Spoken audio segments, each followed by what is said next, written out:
కార్తీక దీపం 2 today May third episode. Kashi రమ్మని message చేయడంతో పారు వాళ్ళ ఇంటికి వెళ్తుంది. దాసుకి పండ్లు తినిపిస్తూ, రేయ్ నిన్ను కొట్టింది ఎవర్రా అంటుంది. ఊరుకోమ్మా, నన్ను ఎవరైనా కొడితే నేను ఊరుకుంటానా? అయినా నన్ను ఎవరు కొడతారు? ఎవరు కొట్టలేదు అంటాడు దాసు. పారు దాసుకి గతం గుర్తు చేసే ప్రయత్నం చేస్తుంది. అది కాదురా దాసు, నిన్ను ఎవరో తల మీద కొట్టి రోడ్డు మీద పడేశారు. నువ్వు ఒక డాక్టర్కి దొరికితే అతడే నిన్ను ఆసుపత్రిలో జాయిన్ చేశాడు. ఇప్పుడు చెప్పు, ఎవరు నిన్ను కొట్టారు అంటుంది పారు. కాసేపు కళ్ళు మూసుకొని ఆలోచించి, నాకేం గుర్తు రావడం లేదమ్మా అనేసి లేచి తన గదిలోకి వెళ్ళిపోతాడు దాసు. ఇక పారు కాశీ స్వప్నులతో మరీ గతం గుర్తొచ్చినప్పుడు ఏదైనా చెప్తున్నాడా అని అంటుంది. లేదు నానమ్మ, ఏవో రాస్తున్నాడు అంటూనే, దిల్లు వెళ్ళి ఆ పేపర్స్ తీసుకునిరా అంటాడు కాశీ.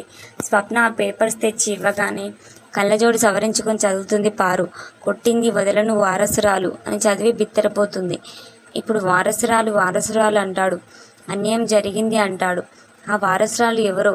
దశరథ్ పెద్దనాన్నకి ఏం చెప్పాలనుకుంటున్నాడో ఏం అర్థం కావడం లేదు అంటాడు కాశీ. పారులో భయం మొదలవుతుంది. వారసురాలంటే సుమిత్ర అసలైన కూతురు గురించా, లేక వీడి కూతురు గురించా అని అనుకుంటుంది పారు మనసులో. ఇంతలో కాశీ, ఇదిగో ఈ కాగితం చూడు, దశరథ్ పెద్దనాన్నకు ఏదో చెప్పాలని అసలు వారసురాలు అని రాసి ఆపేశాడు అంటూ మరో కాగితం ఇస్తాడు. కాంచన పెద్దమ్మకు ఆస్తిలో వాటా రాయలేదు కదా, ఆవిడ వారసురాలు కాబట్టి ఆవిడే అన్యాయం జరుగుతుందని ఆయన అంటున్నారని మేము అనుకుంటున్నాం అంటుంది స్వప్న. ఇలాగే మీరు ఏదో ఒకటి అనుకోండి. అసలైన వారసురాలు అంటే సుమిత్ర కూతురు. ఆ విషయం దశరథ్కి చెప్పాలనుకుంటున్నాడు.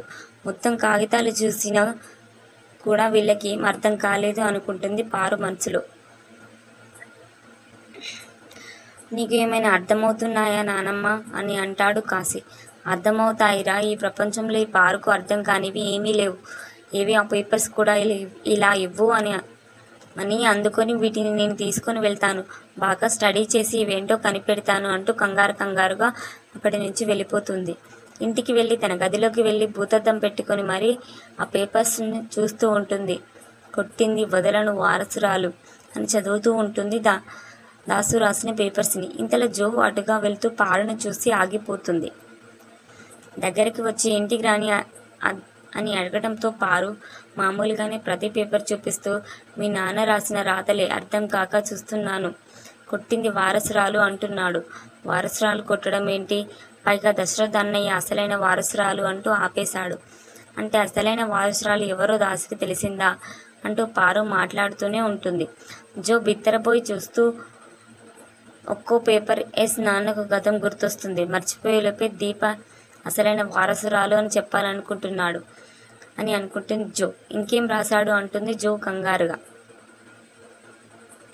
దాసు రాతలో అర్థమేంటో, అంటే దాసుకి అసలైన వారసురాలు ఎవరో తెలిసిందా, అది దశరథ్కి చెప్పాలనుకుంటున్నాడా అని పారు అనగానే జో వెంటనే కంగారుగా, ఆపుగ్రాని, పనికిరాని కాగితాలు, పనికిరాని మాటలు అని ఆ పేపర్స్ తీసి చుట్టుపెట్టి చెత్త బుట్టిలో వేసిస్తుంది కావాలని. పారు అయ్యయ్యో అది కాదే అంటే వినదు జో. అయినా పారు ఊరుకోదు.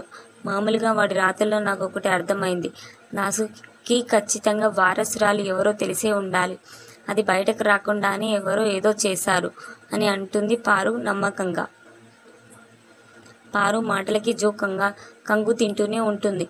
నిజానికి దాసు నిజం చెప్తే ఒకటి నాకు నష్టం, రెండు నీకు నష్టం. నేను ఎలాగో నా కొడుకుని చంపుకోను, ఇక మిగిలింది నువ్వు.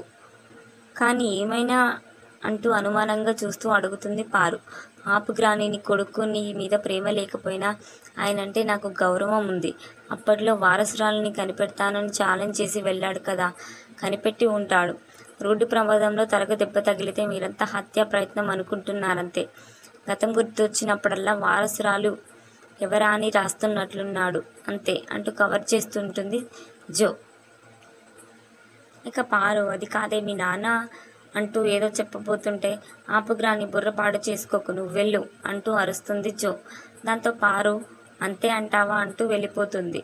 వెంటనే జో పారు వెళ్ళిందో లేదో చూసి తిరిగి కాగితాలు తీసుకొని, ఇందులో దీప పేరుందేమో చూడాలి అనుకుంటూ మొత్తం అన్నీ చూస్తుంది. ఇంతలో ఎక్కడ దీపక్ పేరు లేదు. వీటిని ఎవరు చూసినా ప్రమాదమే అనుకుంటూ చుట్టబెట్టి అక్కడే ఉన్న కొవ్వొత్తి మంటలతో వాటిని కాల్చేస్తూ ఉంటుంది.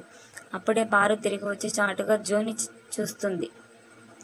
అది చూసిన పారు గుండెలపై చెయ్యి వేసుకొని, అమ్మ మనవరాలా, నేను చూస్తున్నది నిన్నేనా? ఈ కాగితాలను నువ్వు తగలబెడుతున్నావంటే నాకు తెలియని నిజం ఏదో నీకు దాసు గురించి తెలిసి ఉండాలి. అంటే అసలైన వారసురాలి గురించి నీకు తెలుసా? దాసుని చంపాలి అనుకున్నది నువ్వేనా? నేను చూస్తుంటే చాలా అనుమానాలు వస్తున్నాయే.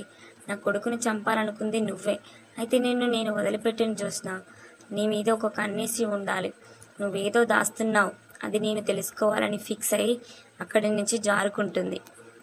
ఇలాంటి మంచి మంచి వీడియోస్ కోసం నా ఛానల్ని సబ్స్క్రైబ్ చేయండి, షేర్ చేయండి, లైక్ చేయండి, వీలైతే కామెంట్ చేయండి, నైస్ అని కానీ అస్సాం అని కానీ. Thank you.